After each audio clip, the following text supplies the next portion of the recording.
My name is Latasha Ford, and I serve as the chair of the Diversity Learning Community, and Ricardo Vila serves as vice chair, and Chris Moran is our vice chair-elect. Thank you all for joining us today for our Let's Chat and Snack. Our presenter this afternoon is Dana LaCour with the University of Florida's Institute of Food and Agricultural Sciences. Dana, who is a graduate of the institution, has been with UF-IFA's Human Resources, Diversity, and Inclusion Office since 2008. She is the faculty recruitment coordinator and provides leadership and guidance to search and screening committees for state and county institution positions. She is also involved in the university's diversity, equity, and inclusion efforts, including the Search Advocate Program, and assisted in developing the UF-IFA's Champion Diversity, Equity, and Inclusion training courses. So Dana will discuss how she helps incorporate inclusion, diversity, and equity and access into hiring and retention practices. So thank you all again for joining us, and I'll turn it over to you, Dana.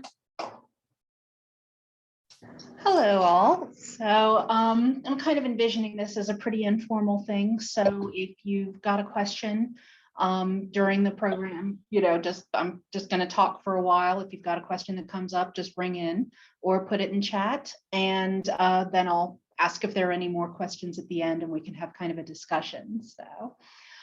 So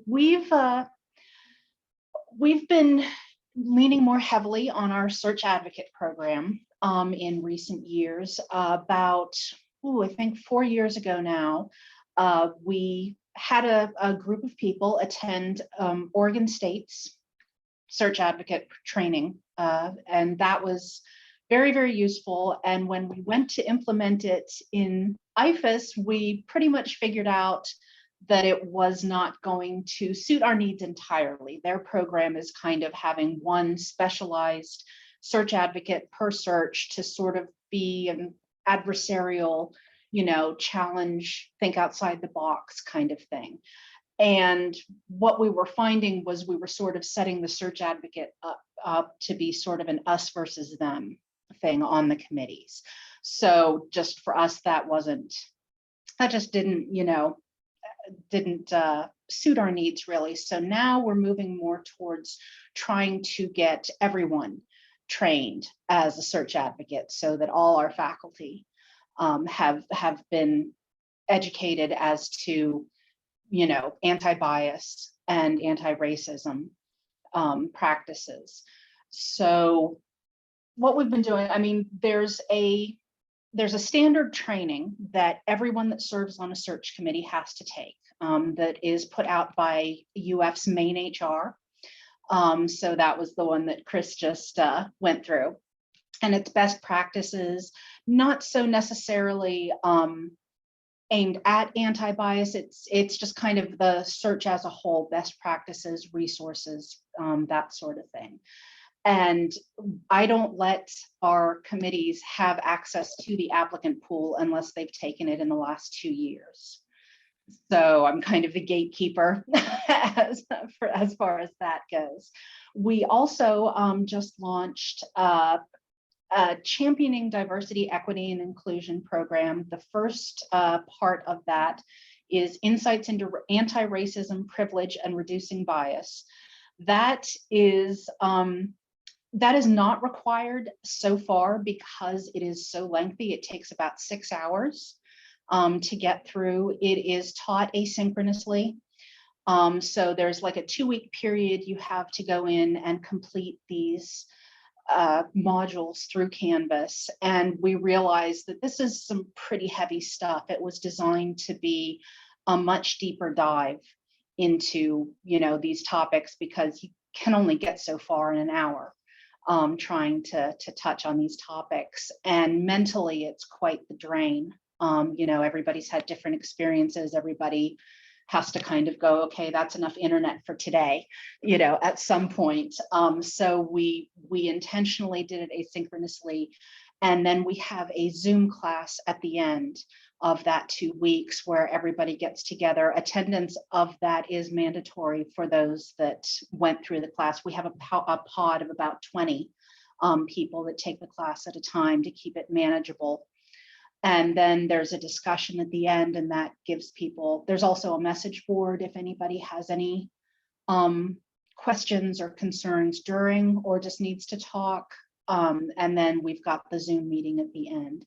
So, and the point of that is to provide kind of an overview and a deeper dive into the principles of diversity, equity, and inclusion that will help attendees contribute to the goal of IFAS, which is to be a diverse, inclusive environment for faculty, staff, students, and other members of the community. Because in IFAS, we have a presence in every county in the state of Florida. So that's 67 counties. We deal with an awful lot of stakeholders. We have our extension program. So we're dealing with the public perhaps more so than some of our other colleges who maybe, you know, only have a teaching or a research mission to work with. So, and a lot of the kind of goal of the search advocate is just to sort of bring up to question you know, the committee on, you know, why are we requiring this? You know, is there another way that the committee, that the applicant could meet this qualification? We had, you know, pretty early on in the process, we were advertising for a lecturer position, and our search advocate said, okay, why are we requiring university teaching experience? You know, there's other places to teach. What makes university experience in particular required? Whereas, and we ended up hiring somebody that had no university experience, but they're doing wonderfully. They had, I believe it was K through 12. So it's sort of that sort of thing. You know, kind of watching. We've gotten people pre-trained to watch out for language that is exclusive. But sometimes it still pops up, and it's you know, the big obvious things like, you know, are pretty much well watched out for. But I have to get onto our extension folks sometimes and remind them we can require personal transportation from our applicants. We cannot require them to have a personal vehicle. That's if they can get to where we tell them to, it's none of our business how we do it. But you know, requiring a personal vehicle could exclude a socioeconomic subset of people. I mean, I had no car for quite a while. I took the bus, used public transit, and and having that background really helped with you know, with looking at stuff and catching it, like, you know, because people that have a car don't really think, oh, it might be a problem for us to require that. So that sort of is also what the search advocates and us as an HR office do. The system is constantly evolving. Our position description template is constantly evolving. I think about a year and a half ago, we moved all the accessibility info to the top. We put it in the application section, which we thought was the most logical place for it, you know, the Florida relay system information, that sort of thing. And during one of the meetings with our diversity, one of our idea groups, someone said, why do I have to scroll, you know, through the entire posting before I get to the information that will help me read the posting? So, and that was a very good point, and one that just hadn't occurred to us because we were kind of thinking we had put it, you know, in the logical place. And it's like, well, no, they never get to that, you know, point if they're having trouble. So that is sort of a thing. We are about to launch a second course in our Championing Diversity series that is more aimed at faculty recruitment in general. The first one was kind of the underlying principles of bias, systemic racism, anti-bias, that sort of thing. And that our vision is kind of like everybody in IFAS, we would like for them to take this eventually. You know, whether or not they serve on committees. I don't know that it will ever be required. Right now, requiring anything with anti-racism or systemic racism in the title is a rather fraught subject politically. So we're kind of keeping our heads down and just, putting this out there and making it optional. The second course is more about the best practices and kind of the nuts and bolts of the searches. It also takes about 3 hours.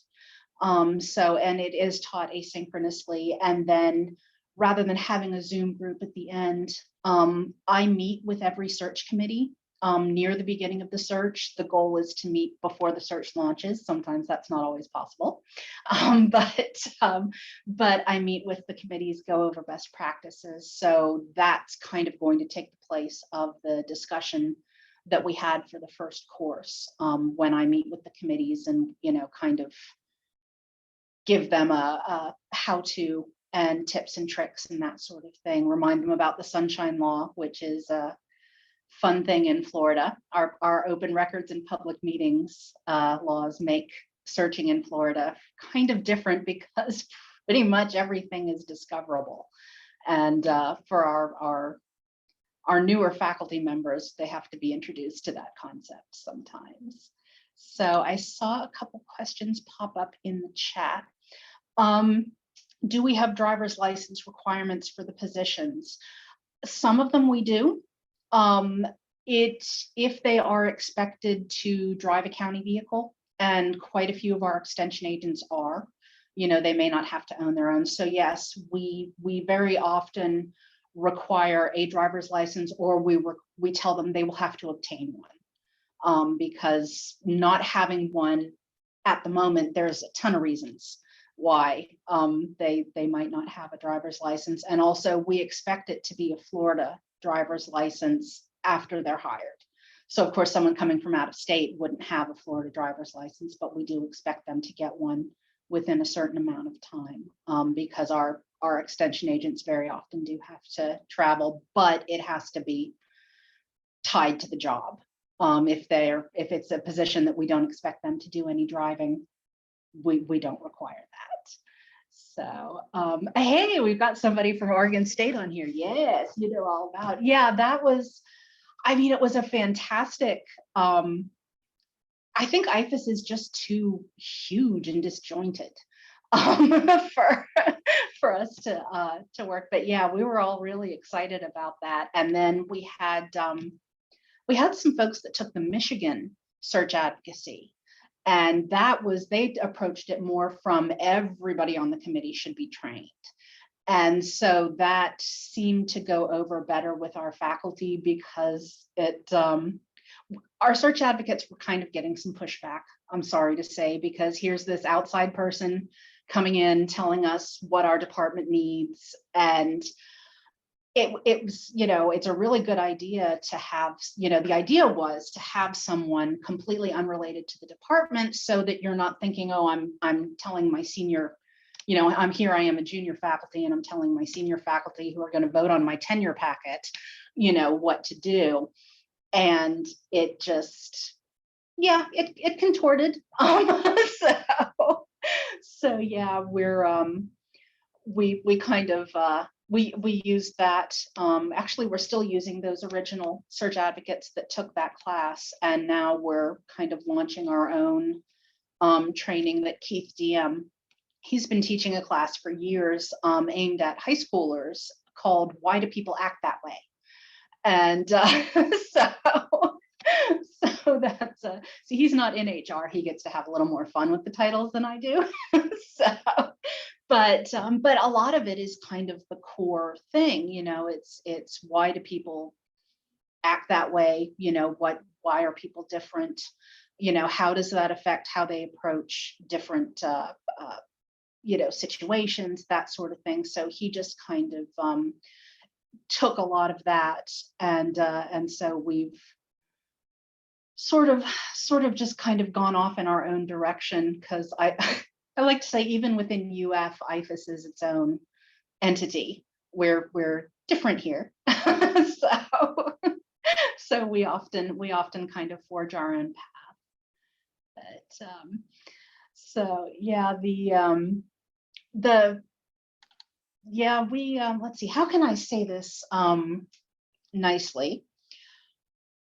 We have quite a few faculty members from the last century that are still that are with us. So yeah, but you know, for the most part, everybody's agreed that this is important. We're getting a fantastic response to the Championing Diversity series once they actually take it. You know, everybody's kind of seeing, oh, 6 hours, you know, and then so once they go through it, it's like, oh yeah, this is great. But so the more people we get trained up, I think the less pushback we're getting. But you know how it is for the faculty, they've got day jobs, you know, they've been told by their chair they need to get somebody in as quickly as possible. And so we're kind of talking about like the criteria matrix from Oregon State, you know, breaking down the position announcement, what, you know, why are you requiring these things? Don't just, you know, yeah, okay, take the old position announcement, but only use it as a starting point. You know, we're really emphasizing you need to look at all the requirements. You need to look at how this position fits in your department. Yes, the last person was great, but you may not want an exact clone of them. You're not going to get one anyway, you know, so take a look. You know, this is the best time when any position is vacant, is to look at how it fits into your unit and what the goals for that position are. And then, you know, make sure that you're only requiring things of them that tie back to that position announcement. Because we do have to, you know, it's been a long time since I saw anything that really made my eyes bug out in a position announcement, but once in a while. And sometimes it's stuff I don't know if I'm oversensitive to because I've taken so much of this training. We had a position announcement come through talking about this one particular county's culture and heritage. And I've watched Oh Brother, Where Art Thou way too many times. So I hear that phrase and like, you know, and this was a majority white county. So we know what culture and heritage they're talking about. It just is not the sort of thing. So we made them take that out of that's the sort of thing, you know, I'm sure they, you know, we've had them include demographic data, you know, and it's out of a desire just to be informative towards the applicants. But when your demographics are 85-90% one group, you kind of wonder, okay, is this a subtle message that this is how we're looking to keep it, or we really need you here because we're looking to change this, you know? And that's just too much to be putting on the applicant when they're just reading this, you know, kind of in absentia on a message board and they don't have any context to go with it. So we sort of watch out for that. But yeah, we've had you know, we're extremely grateful to Oregon State for their program. That really kicked this whole thing off for us. So we've got them plastered all over our Dr. Diem's very good about quoting his sources, because that's something else that we found when we're talking about this, especially as deals with faculty. They want to see the sources. They want to see they're scientifically minded. They're used to, you know, so cite your sources, and it really helps it sink in like, oh, this isn't a political thing. This isn't just wokeness. This is the science behind it. This is the, you know, actual studies that have been done. And that's helped kind of convince some of, you know, just maybe perhaps more of the, I don't want to say skeptical, but perhaps some of the faculty that were more like, oh, here it is, it's another requirement. This is just performative. No change is actually going to come out of this. And that perception seems to change as they go through the classes. So I think that's pretty much all I had pre-prepared mentally. So does anybody have any questions, want to talk about what's going on at your own institutions?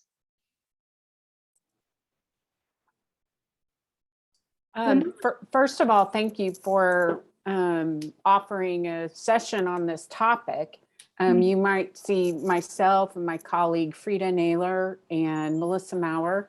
I invited them when I saw the publicity invitation. We have between 6 and 8 vacancies. I can't keep track in our own communications department right now. It's just a time of extraordinary turnover, not only in our department, but I think across the university and probably just in general in the workforce, not unique to universities, but it's an extraordinary time that I had not experienced like this in our department. So given that so many, we're recruiting and bringing in so many new people over the next few months, this is a very timely subject for us. But is the class at Oregon State available to other folks or a version of that? I mean, how can I don't know that we have something like that at Oklahoma State. I've not heard that mentioned. And knowing there's a lot of other searches going for faculty and department heads, et cetera, it might be nice to raise the topic like with the executive team as well. Yes, they actually came to UF and did a 2-day training. Okay. Us. And so there was a cost involved, but that we did an IFAS specific training. I think it was for about 30 people. But it was a 2-day course that was extremely useful. Sure. So yeah, I mean, do any of our OSU people want the other OSU? We've got a few want to pipe in, but I believe they still come and do training for other organizations. So, and that was Ann Gillies, I think. Let me see if I can pop the link in. Jennifer was going to put it in, but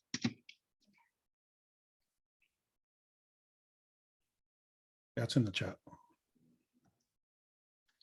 So at Oregon State, we have that, but we also have extension-specific diversity champions, which not exactly search advocate, although we heavily encourage everyone to take that.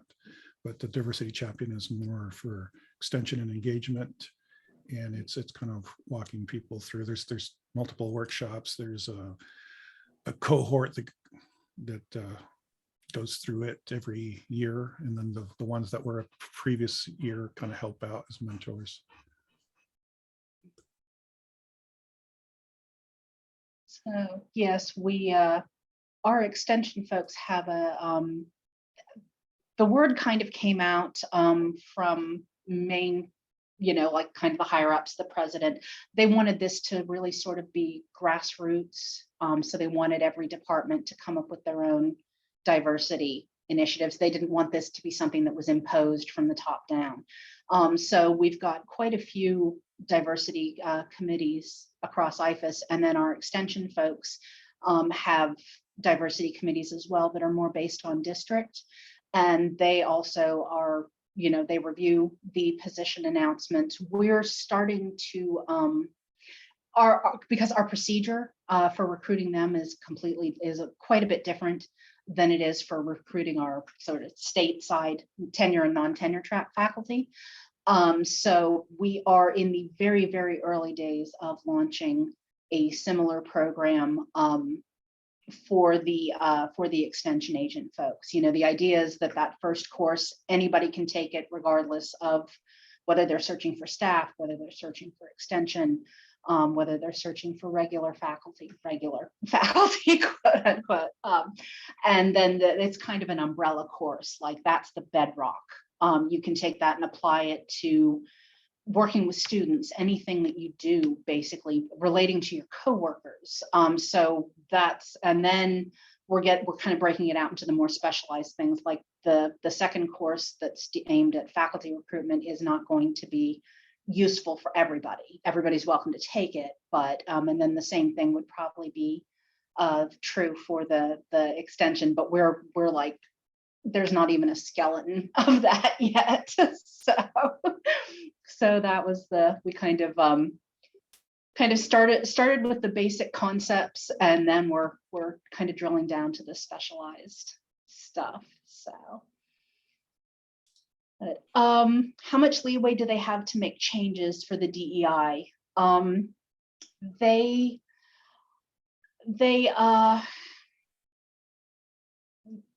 wheels are spinning. Sorry, the Zoom didn't freeze. They can make whatever recommendations they like. Sometimes there is some back and forth, like, no, we actually do need that requirement. and, this is why. So they don't have the final say, but it is taken seriously. And I mean, if somebody outside UF were to question, why this was a requirement, were we conducting our searches properly, we would have to be able to defend it. So this is kind of just a preparation for that. But yeah, I mean, sometimes it is. There is some boilerplate language, but that is kind of HR driven. The stuff about supporting the land grant mission, supporting diversity, equity, and inclusion, that's kind of the only, like, you must have this in here language. And then the rest can be, and then there's some things like that the deans have required. But for the most part, the description of the job duties and the requirements are pretty much up for editing. But the hiring authority does have the final say. I have not seen them dismiss anything out of hand, and if it were a truly problematic requirement, that's where kind of we get involved in HR. And kind of pounce on them and go, no, you're giving me gray hair, stop it. So I guess we're kind of the final word as far as that goes. Degree requirements are set in UF's regulations. So we really don't have a lot of freedom as regards to that. Degree specialty is where the committee and the hiring authority and the DEI have a lot more freedom. But I mean, to be an assistant professor, you've got to have a doctorate or have a terminal degree. Your field does not offer a doctorate if you can prove that. Hiring without one requires extra paperwork on a provisional basis, and then you have to get it within a certain amount of time. Same for extension agents. They have to have a bachelor's in order to be hired into the extension agent program. And then they have to be halfway towards their master's within 7 years of their hire date. And they have to be halfway towards their master's to promote to an agent too. So this is, that sort of thing is, we really don't have a lot of leeway because these are faculty positions. With our staff positions, there's, there again, the requirements are set by main HR, but there is some more leeway. That's where you're going to see the bachelor's plus 7 years of experience, or master's plus 3, or doctorate plus 1, that sort of thing. There's some more leeway there. Even on staff? Sorry? Even on staff, they're requiring bachelor's? Not necessarily. Sorry, no.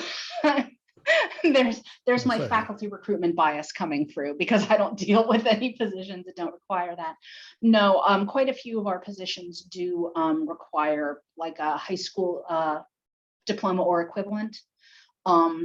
So that for our staff, it's I believe the exempt staff are where you get more into the degree requirements, but we do have many staff classifications that don't require a 4-year degree.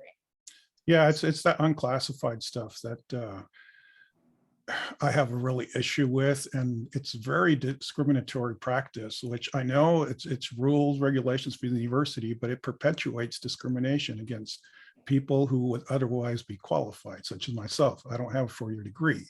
And so Lindell is talking about having issues hiring communications personnel, and that's one of the issues. Why do we require 4-year degrees when there's plenty of people that are capable and have the experience to do it? It's not an academic position, right? I mean, right now I'm protesting a position, and then Jennifer knows about this. It's in her department. It's for a bilingual person that is supposed to help do communications, and not exclusively, but a good portion in Spanish, aimed at the Latino Hispanic community. I'm Latino Hispanic. 80% of us do not have a 4-year degree. There's plenty of us with experience, but we don't qualify for that position because of that. And the HR says, well, that's the rules, that's the regulations. Well, if we're really for diversity, equity, and inclusion, that needs to be something that taken into account of, because it's really the degrees. If you look at the facts and data, it's economic based, right? There's, there's a reason many of us do not get a 4-year degree, and that's because of economics, right? So excluding people when we're saying we're for diversity, equity, and inclusion, but saying that, well, we can't change that, then you're not really supporting that, diversity, equity, and inclusion, and you're maintaining the status quo. I think that is an extremely important point. And I wish we could advance the narrative on that. I think it's hard in an academic setting where those degree achievements are so important. My job description is sitting right here on this little stand-up desk that was last updated, the director position, probably 25 years ago. And it says PhD preferred. And I'm preparing to update that with HR and say, obviously, bachelor's required for director position. I get that, but bachelor's required, bachelor's preferred. I mean, come on already. We don't need a PhD. I get it if I was advising students or I was involved in, the academic side, but it's not. And it's a holdover from, it's way, way outdated.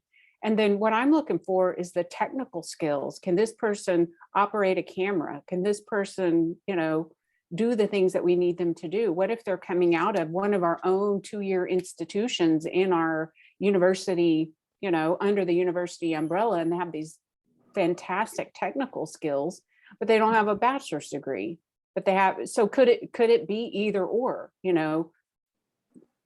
a bachelor's degree in 6 months experience or a technical degree in this, can we diversify that a little bit, and then we can cast a wider net in terms of recruiting and diverse departments and all the things we're trying to achieve. I totally agree. I think that's extremely important.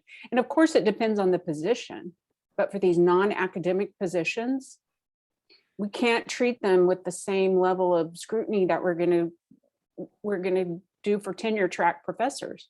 Lord knows they fire us more quickly if we do something wrong. So, right?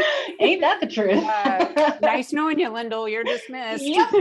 So, I mean, I'm just saying that I feel like we try to put the same standards on non-academic folks. And even in the way the university business works, it's like I talk to my boss, I report the vice president, and he's like, I need you to come in this meeting and I need you to present, blah, blah, blah. And I go, fine, but I'm not defending a dissertation. I'll do a presentation, but I'm not here to answer questions for 45 minutes on some of these bizarre things that they want to know because they're criticizing me. I'm presenting information about an advertising campaign, for example. So I think it's a cultural shift, and hopefully it will evolve where we can still have the academic rigor where it's needed, but we can balance it out with those crucial staff positions that make the place run. Exactly. Yeah, we know all these 500 faculty we're hiring, are not going to be doing their own purchase orders or building their own websites or taking their own pictures out in the field. Sure. For the most I mean, they try, but it's not as good as the professionals. No. Even if you have the new iPhone Pro, whatever, it's still not the same as a photographer with a bunch of experience. So, and we have people coming over from the industry looking for these staff PR positions that have loads of real world. I mean, they have a real world street degree that, I mean, serves the institution so well, that industry experience when it comes here. I mean, some of them work circles around the folks who've been at the universities their whole career. Just being very blunt here. I know this is being recorded, sorry, but I would say that to whoever. I have no problem saying that. Yeah. I mean, the only reason I'm here is because I had one word. It said or, right? 4-year degree or, 2-year degree with 5 to 7 years experience, which I have it in spades. But it was a waiver that had to be done, and those waivers are getting harder and harder to come by, whereas it should be the other way around, right? I mean, it's getting harder and harder to hire people, especially at, if we're not willing to pay them industry rates. And now with all of this that's going on right now with, the great, resignation or whatever, the movement, right? There's this last 2 months, I do directory changes on the website, and I have never seen that many positions changing, outflow and inflow. It's just so many people leaving, and it's something that's happening across the US. It's not going to get much better. As a matter of fact, I'm seeing trends of bypassing higher education completely. There's CTE programs, career technical education programs in high schools going directly into industry. The average age of your college going student is not a high school anymore. You're right. It's not directly out of high school. There's industry itself is not requiring degrees, Apple, Google, Facebook. And so these trends are really going to impact the hiring practices at a university. And I think people are still asleep and they're wondering why we have failed search. I mean, the last one we did right now it was a failed search. Like, duh, how many failed searches do you have to have before someone wakes up? So I think Jennifer has her hand up. Oh,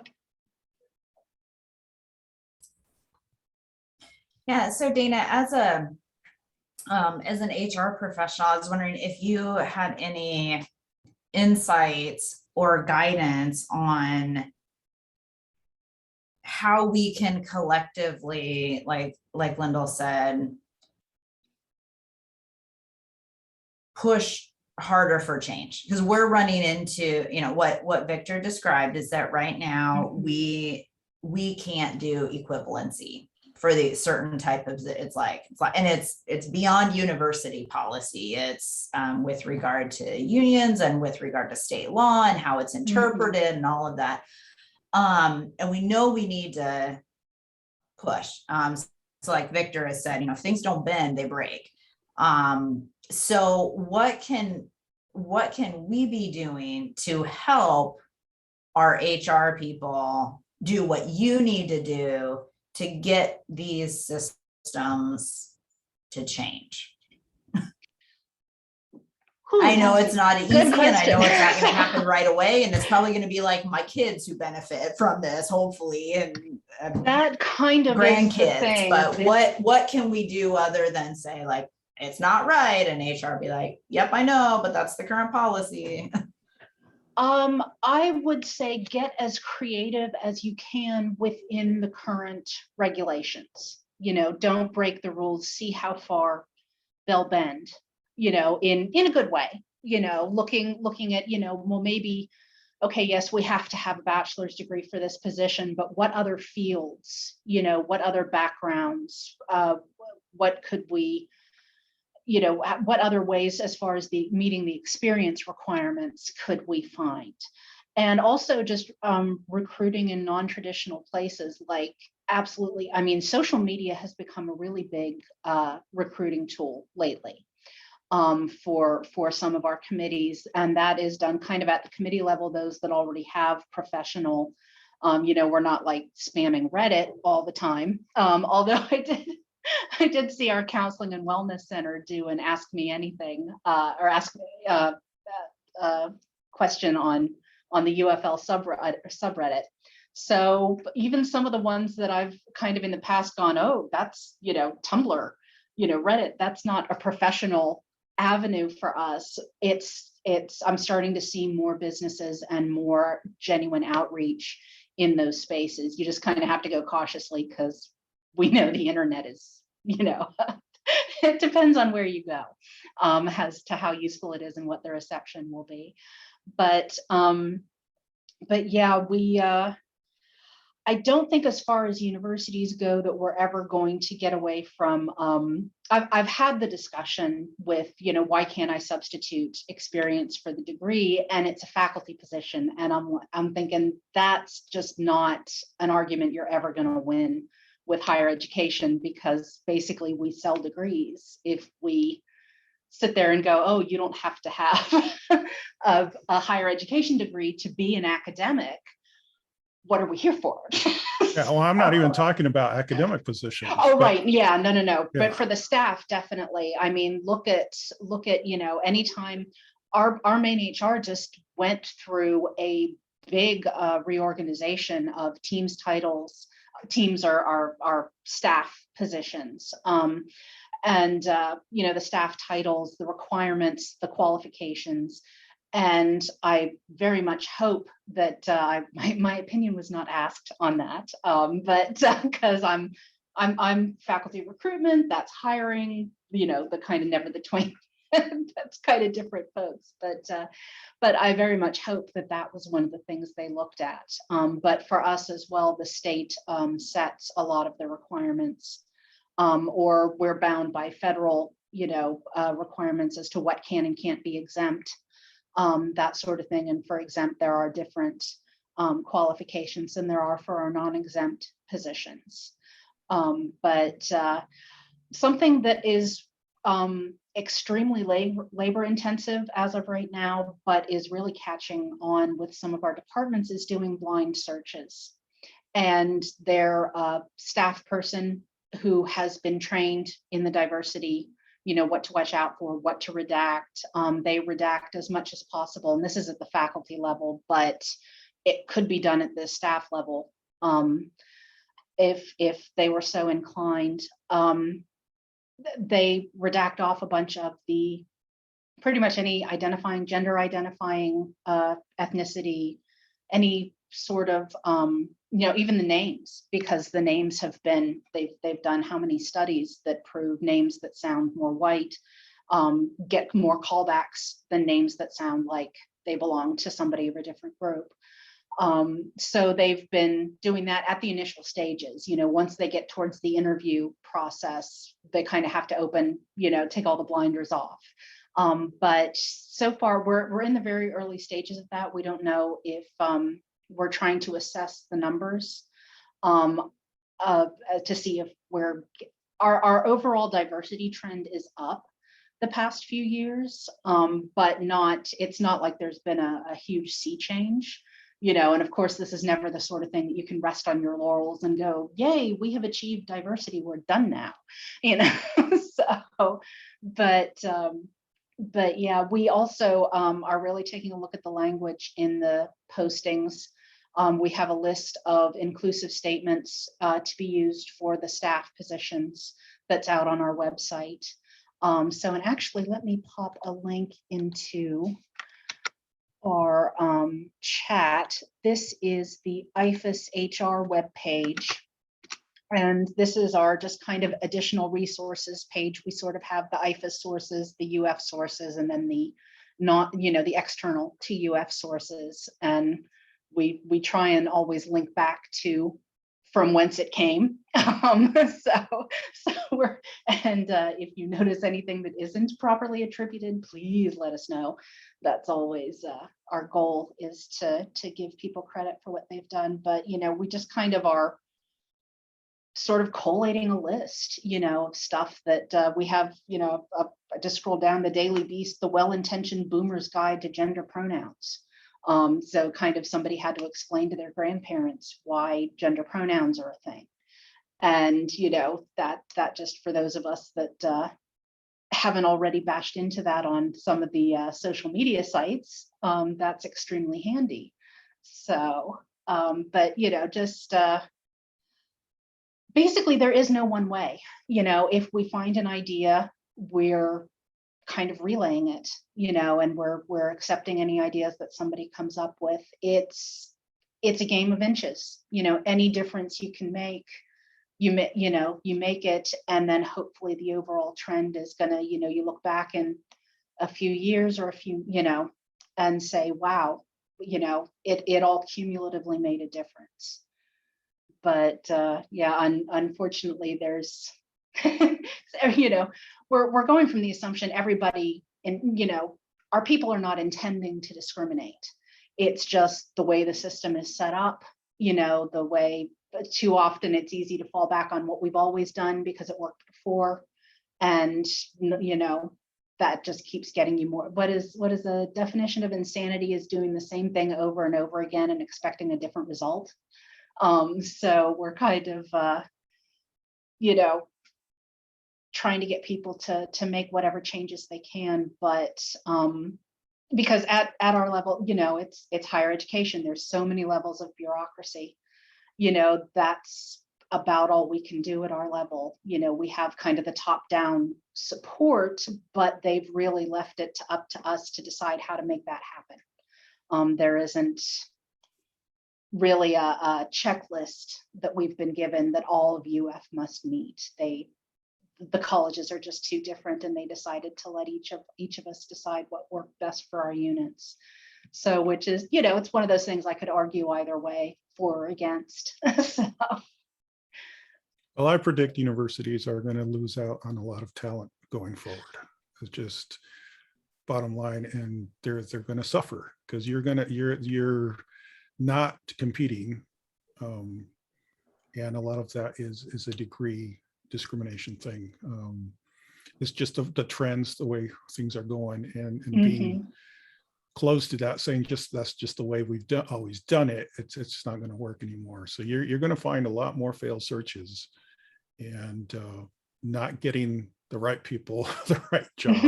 I know you're in a university, but we're extension, and we're here for the public, and we're here to reach those people that, I mean, the whole reason for land grant university was you take the university to people who don't come to the university.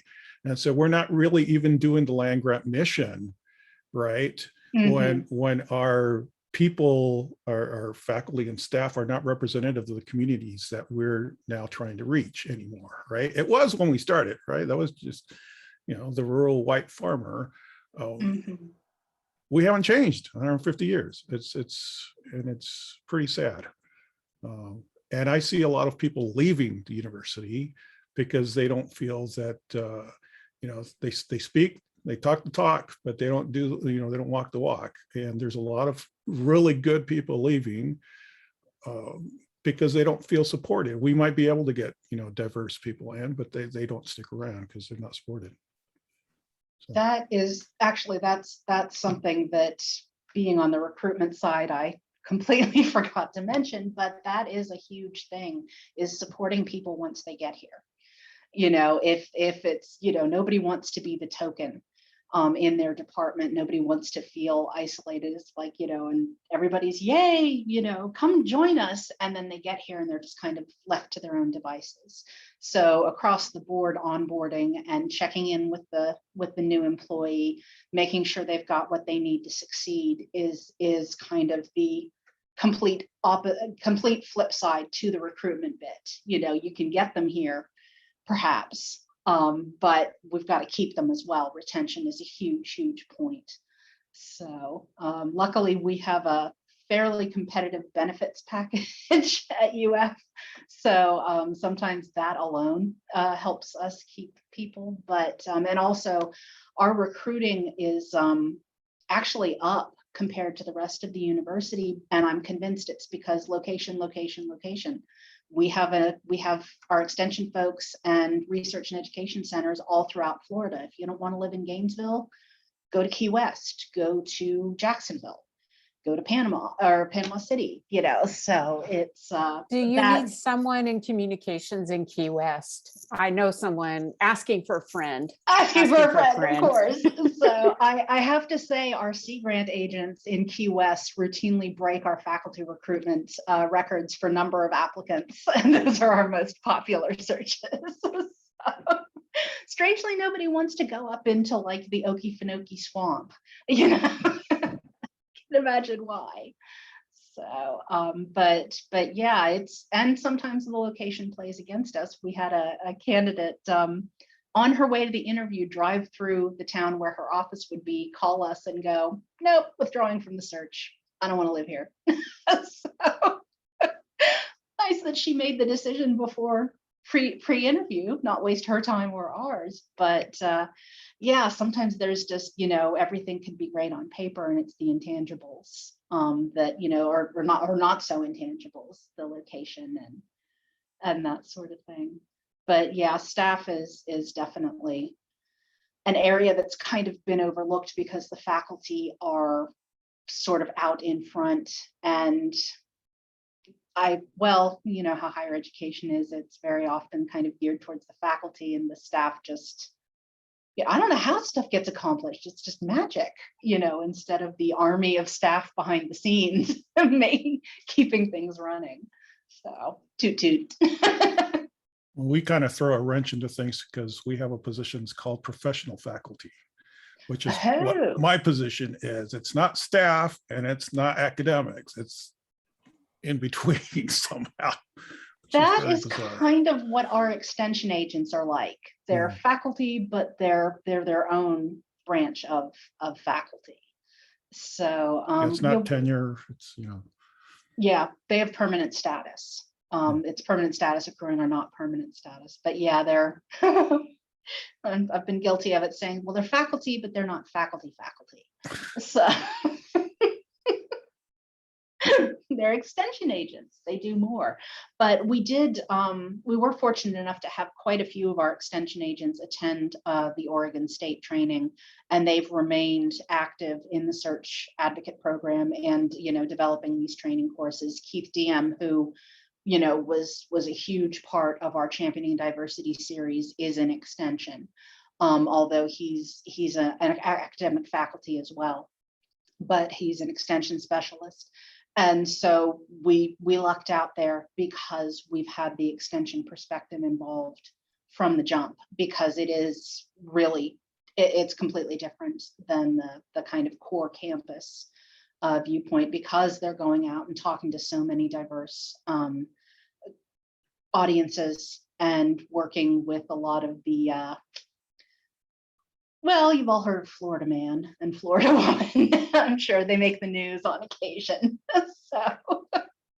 So our extension agents do a fantastic job of dealing with a ton of different people that they need to get their message across to. Oh, I see we're getting close to 3, and I've talked a lot. Is anybody? Jennifer had another question. Okay. In the chat, she said, can we talk about outreach too, as we seek to attract a diverse applicant pool beyond the traditional places? It's hard when you don't yet have relationships with communities who would have great candidates. How can we as ACE colleagues be helpful to each other in this? I think just kind of outreach and reciprocation. I mean, that's something I hear a lot. You know, it's all very well and good to reach out to, you know, HBCUs perhaps and ask them, you know, hey, we've got this position we're trying to fill. And it's like, you know, okay, well, and then suddenly the people doing the outreach get really quiet when the HBCU comes back and, well, now we have a position we're trying to fill. How about you signal boost this? So that's the thing, the pipeline that's what we've heard, is that the pipeline needs to run both ways. And just kind of, I wouldn't rule anything out. I mean, as I always emphasize to the committees, just because a venue is free, it doesn't mean it's not worthwhile, you know, because we do have a limited advertising budget. But the old kind of post and pray ways of recruitment are really not how we get our best candidates. You know, actual kind of headhunting. You know, we have people that go and seek out candidates. Our former vice president, until he left, at every search committee meeting for a chair, he told the story of how we got one of our current chairs. They asked her to apply, she turned it down twice. And then the third time, she had just come back from a scuba diving trip in the Bahamas, and it was winter in Cornell. And suddenly coming to Florida seemed a whole lot more attractive. So sometimes persistence and timing pays off as well. But I mean, that's, you know, kind of, if anybody says, should, you know, to me, should I recruit here? You know, yes, why not? What can it hurt? You never know where it's going to get picked up from and what groups it's going to reach. And then also make sure you include that diverse language and, you know, that will make it welcoming to as many people as possible.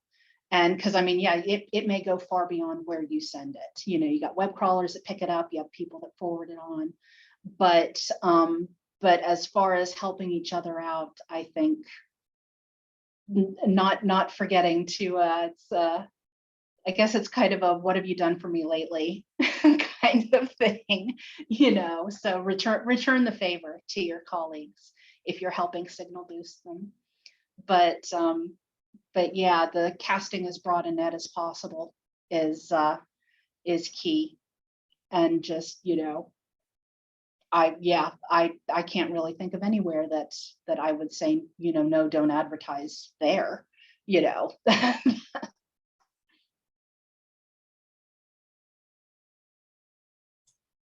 Any other questions, thoughts?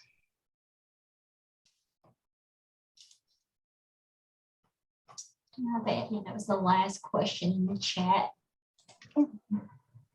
Anyone else have any final comments or questions?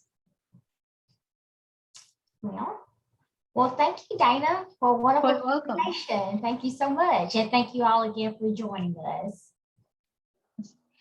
Yes, thank you very much for coming. And you gave me some ideas too. So I'm going to trot over to our class and comp specialist and go, has anybody included a diversity advocate when they're doing this staff stuff? Okay. Thank you so Thanks. much. Thank you all.